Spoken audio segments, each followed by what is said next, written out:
When that fell apart and I lost custody of my daughter, that's what broke me. And it sent me into a very, very deep depression that I started to battle with liquor. And once that started, it was a very short period of time, probably a 2-year period, where I had a fifth of liquor next to me at all times. Welcome to another edition of Recovery Happens. I'm Patrick Patterson, Executive Director of BWROC. Today we have Jimmy, who's here to offer hope and encourage recovery. As a child, I had a really good childhood. I was in a lot of sports and had a good family structure, and life was good. I mean, obviously we had our hiccups. My father, he did have a drinking issue when I was young, and it created some conflict with my parents, but overall I had a very, very good structured childhood. Busy. I played a lot of, like I said, I played 2 sports, and it was very structured. My parents did not play around when it came to grades and stuff like that, so I very much so had to focus on my academics and my athletics. Did a lot of hunting and fishing when I was younger, and that's what my parents would use to discipline me if I didn't do well in school. I'd lose a season, you know what I mean? So that, yeah. I realized I had a problem with drugs and alcohol in my early adult life. Started working, you know, after baseball and everything quit and the structure of that fell apart. I moved forward in factory life, and I got working with, you know, older people, going to the bars and stuff after work. And my first bout with addiction was actually with painkillers, and it was injuries that I had sustained in my childhood, as you know, playing sports and stuff. And then when I started working in the shop setting on the concrete, my knees, my back, you know, and next thing you know, I got a pretty bad opiate addiction to painkillers. My ex-wife, she really frowned upon that, so I did a lot of lying and a lot of hiding and a lot of you know, keeping it to myself. But as I moved forward in my adult life, I was able to quit the opiates, really with no help. But I always was a drinker, you know. I liked partying, I liked bonfires, I liked to socialize with it. And then I had a couple of unfortunate things go on. I had the economy crashed, which led to me losing my employment. I went from making a lot of money to making hardly any, and it spiraled from there, losing my wife at the time. She just moved in a different direction, and we had a little girl together. And I tried to hold everything together, and then my nephew drowned. And when that happened, he was 3 years old, and it just kind of blew the family dynamic apart. You know, everybody was broken. Nobody knew how to deal with it. Like I said, I had lost my wife, my stability, and then my little sister, she ended up moving. And right after she moved, I started to drink more. I was trying to hold everything together because I still had custody 50-50 of my daughter. When that fell apart and I lost custody of my daughter, that's what broke me. And it sent me into a very, very deep depression that I started to battle with liquor. And once that started, it was a very short period of time, probably a 2-year period, where I had a fifth of liquor next to me at all times. One day I looked in the mirror and was just like, if you don't get some help, you're gonna die. I was getting the yellowing in the eyes, the grayish color skin. Who said that? What's that? Who said that? I did. I looked at myself in the mirror, and I just didn't recognize me anymore.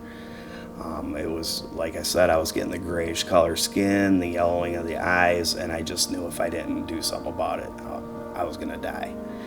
So I called Sacred Heart actually that day, and I checked myself into rehab for the first time. And when I came out of rehab, I was all about recovery. I actually ended up putting together a 3-year period of time where I didn't drink, I didn't do any drugs, but I didn't really dive into the recovery part of it. I didn't dive inside myself and try to fix some of the things that you need to fix to, sustain a long-term sobriety.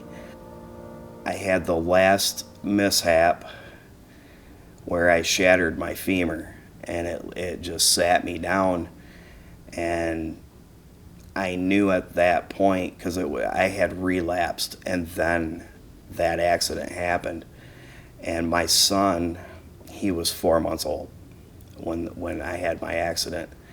And at that point, I knew if I didn't make the change, two things weren't going to happen.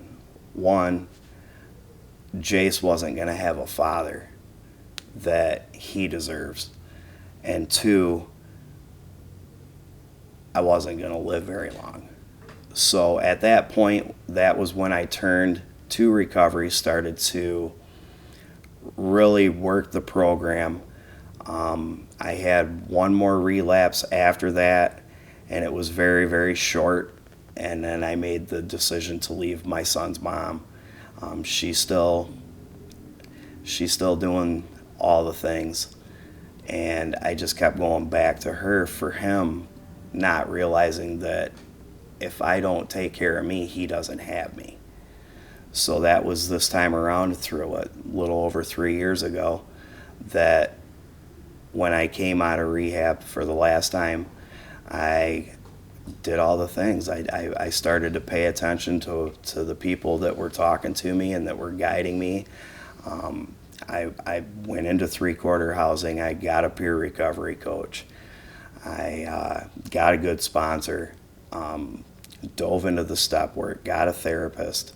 I knew if I didn't make that change, I wasn't going to make it. So, and I'm grateful today that I did. My life is good today. The biggest thing for me was to really put me in check, put my pride and my ego in check. Listen to the people that are trying to help you. Pay attention to why they want you to do it. But my biggest piece of advice is understand that the answers aren't out in the world, they're in here. But in order to get there, you gotta have some good people around you to get you there. It took me 12 years in recovery to get 3 years clean. Basically, that's just, I came into recovery, I had some relapses. But the cool part about the relapses is each one of them that I had, I learned something that I wasn't doing, or I learned something that I am doing that I shouldn't be doing. Putting myself in situations where the end result's going to be bad. Learning not to stay in the barbershop because I'm going to get a haircut. If you put yourself in the situations and you keep going back to situations, that is the definition of insanity. If you expect different results from going back, it's insane.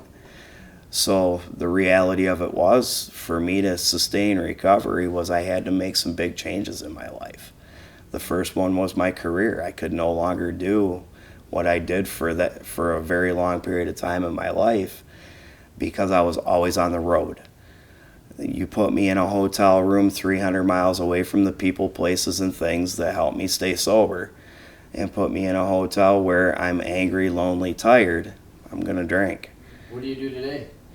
Well, today I am operations manager for BWROC. I am a certified peer recovery coach, and my main priority every day is to help people sustain some recovery.